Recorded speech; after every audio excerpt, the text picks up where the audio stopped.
Welcome to the AI Hub, a podcast for AI-driven side hustles designed for IT professionals like you. From cutting-edge AI tools to practical, no-nonsense tips, each episode brings you closer to turning tech into income. Tune in to discover smart and sustainable ways to boost your career and income with AI. Hey everyone, and welcome back to AI Hub. I'm Larry. And I'm Amanda. And we're diving deep today into AI regulation in California with Trump back in the White House. Yeah, it's definitely interesting, to say the least. So you've been looking at a bunch of articles and political analyses on this. I have. What's the overall vibe? It's tense. Trump's stance on AI is pretty clear. Fewer regulations, full steam ahead. Okay. And one of the articles even suggested that he might use AI for things like mass deportations of undocumented immigrants. Wow, okay. Which is pretty concerning to a lot of people. That's a big deal. So didn't Biden just put out an executive order on ethical AI use? He did, in October of 2023. Okay, so very recently. Yeah, it was all about setting some guardrails for how the federal government uses AI and promotes ethical AI development. So Trump wants to repeal it? Yes. As a matter of fact, one of the first things he wants to do is repeal it. So that would mean that there's basically very little oversight from the U.S. government in terms of how AI is used. Exactly. I mean, that's a little unnerving. It is. To say the least. It is. What does that mean for, things like facial recognition use in law enforcement or even the development of autonomous weapons? Yeah, I mean, that's a whole can of worms that we could open up here. But Silicon Valley is definitely watching all of this very closely. And there's a quote from a venture capitalist, Mark Andreessen, who says, "Stick a fork in it, it's over. The U.S. will be the preeminent AI superpower in the world after all." So, somebody's very excited about a less regulated AI future. Yes. Okay, so where does California fit into all of this? We know they tend to clash with a lot of Trump's policies. Right. Are they going to fight this one too? Well, they're planning a special legislative session to discuss making California Trump-proof. Oh.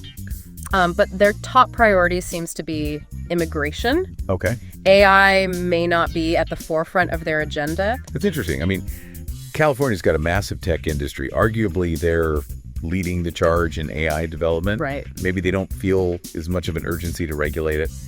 That could be. And also, they've already been pretty active on the AI front. Oh, okay. Governor Newsom has actually signed a bunch of AI bills, but he's turned down others that he felt went too far. So he's trying to strike a balance, acknowledging the potential of AI while also, watching out for the risks. Right. Being cautious. Exactly. But is he really concerned about AI regulation, or is this about political maneuvering against Trump? Well, there's a political analyst, Dan Schnur, and he thinks that it might be more about the politics than anything else. Okay. He says Newsom's incentive for strengthening his relationship with Silicon Valley is probably stronger than his need for yet one more issue to fight over with Donald Trump. So a little bit of a power play, keep Silicon Valley happy, and maybe gets points against Trump in the process. Yeah. But, we can't forget about the real-world impacts of all of this. Some of these articles highlight concerns from AI safety advocates, and they're worried about how AI is being used in things like healthcare, housing, and law enforcement. Right. They're seeing real-world harm, like AI tools being used to discriminate against certain groups. Okay. Plus, a lot of these AI systems are still unreliable and inaccurate. Yeah. And a lot of people don't understand the limitations. Right. Like if you're applying for a loan and an algorithm denies you, you might not even know why. Exactly. Sure. Right. One of the articles quotes Samantha Gordon. She's the chief program officer at TouchEquity, and she says, "We have documentation that shows how these AI systems are likely to do all sorts of things. They're pattern matching systems. They're not really decision makers, but can be privately inaccurate and invasive, using them as a substitute for decision makers. That's not wise." Okay. So she makes a good point there. Yeah. It's a powerful tool, but it's not some magical solution. Right. And we need to be careful about how we use it, especially when it comes to making decisions that affect people's lives. It almost feels like we need some sort of crash course in AI literacy for everyone. Yeah. So, okay, given this whole lack of clear federal direction on AI, it seems like California is kind of stepping up. We are, yeah. Filling the void. In a way, yes. They're becoming the leader in AI regulation in the U.S. simply because the federal government isn't doing much. But isn't that going to cause some friction? I mean, they're trying to push for stricter AI regulations, but now they have a president who's basically saying, do whatever you want. Right. That's going to be a conflict. Absolutely. And don't forget about the tech industry. Oh, right. They have a massive lobbying presence in California, and they might not be thrilled about these stricter regulations. That could affect their bottom line. Exactly. So California's kind of stuck between a rock and a hard place. They are. They're leading the way in AI, but they've got the federal government going in one direction and then potentially the tech giants pushing back in another. It's a complex situation with a lot of moving parts. What a mess. It is, and it'll be really interesting to see how it unfolds. Absolutely. Yeah, it really is. And actually, one of the articles even suggests that California's push for stricter AI regulation could trigger a domino effect across the country. Oh, really? Like, they could be a model for other states who are also worried about AI's downsides. Exactly. If they manage to implement strong AI regulations, it could inspire other states to follow suit, especially those with similar concerns about, ethical AI development. So it's like a battle for the soul of AI is brewing. California on one side, the federal government on the other. Right. Okay, that might be a little dramatic, but you get the idea. I do. And it brings up another interesting point that we haven't really touched on yet. The potential conflict with the tech industry. Oh, right. Silicon Valley is basically California's backyard. Right. Those tech giants, they have a lot of influence there. They do, massive amounts, and they might not be happy about stricter AI regulation. Especially if it cuts into profits. Exactly, or if it slows down their innovation. Right. It's a big concern for them. It's interesting how this all ties back to what that political analyst said about Newsom's motivations. Right. Maybe strengthening his relationship with Silicon Valley is a higher priority for him than pushing for AI regulations that could alienate those companies. Yeah, it's a very delicate balancing act for him. Yeah. He has to keep both the tech industry happy and the growing number of people concerned about the ethical implications of AI happy. And then there's the group that's already being negatively impacted by AI. Oh, right. The people facing discrimination because of biased algorithms like in healthcare, housing, law enforcement. Exactly. These are real consequences. We can't ignore that. We can't. Those are real people whose lives are being directly affected by, AI's shortcomings. By AI's shortcomings. And their concerns really need to be part of the conversation. For sure. It seems like one potential outcome of all this is basically like a patchwork of AI regulation across the country. It's possible. Some states might follow California's lead and implement stricter rules, while others might align with the federal government's more hands-off approach.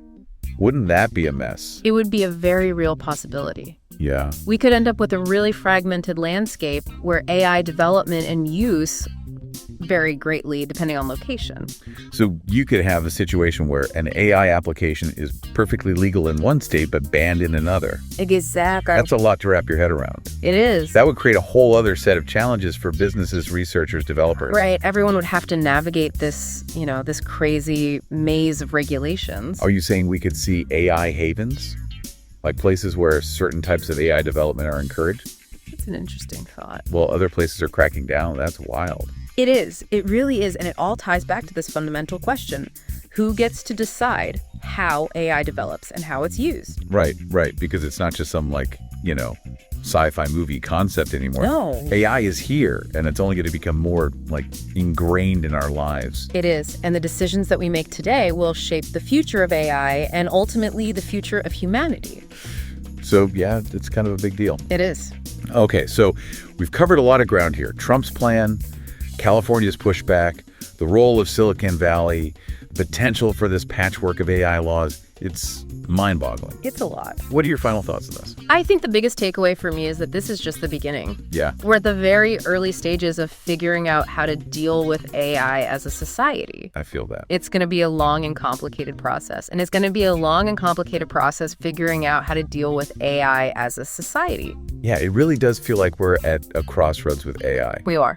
On the one hand, it has this incredible potential, right? Yeah. To solve problems and to improve our lives in so many ways. It does. But then, on the other hand, there are all these ethical concerns and potential risks that we can't just ignore. We can't. And the thing is, AI is not some monolithic entity. Right. It's not just one thing. It's a collection of technologies techniques, and applications that are being developed. all over the place. Yeah, in all sorts of different ways. So it's not as simple as just saying AI is good or AI is bad. No. It really depends how it's being used. Exactly. And who's controlling it. And that's why this whole regulation issue is so important. Right. We need to have these clear guidelines and safeguards in place to make sure that AI is developed and used responsibly. But as we've seen, there's no agreement on how to do that. Right. There isn't. You've got the federal government kind of taking this hands-off approach. Right. You've got states like California pushing for stricter regulations. Mm-hmm. And then you've got the tech industry who have their own interests and priorities. It's a tug of war.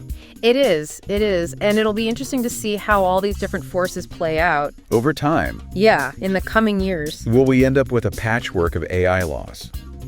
Maybe. Will certain states become like AI havens? Possibly. Will the federal government eventually step in and establish some more comprehensive regulatory framework? It's hard to say. It really is. It's a lot to think about. It is, but, that's what we do here at AI Hub. Right. We try to make sense of this complex and rapidly changing world of AI. We do. We try. And we try to help you navigate it. Absolutely. Well, hey, thanks for joining us on this deep dive, everyone. Thanks for having me. We'll be back soon with another episode exploring all the latest AI trends and developments. Sounds good. Until then, stay curious. Welcome to the AI Hub, a podcast for AI-driven side hustles designed for IT professionals like you. From cutting-edge AI tools to practical, no-nonsense tips, each episode brings you closer to turning tech into income. Tune in to discover smart and sustainable ways to boost your career and income with AI.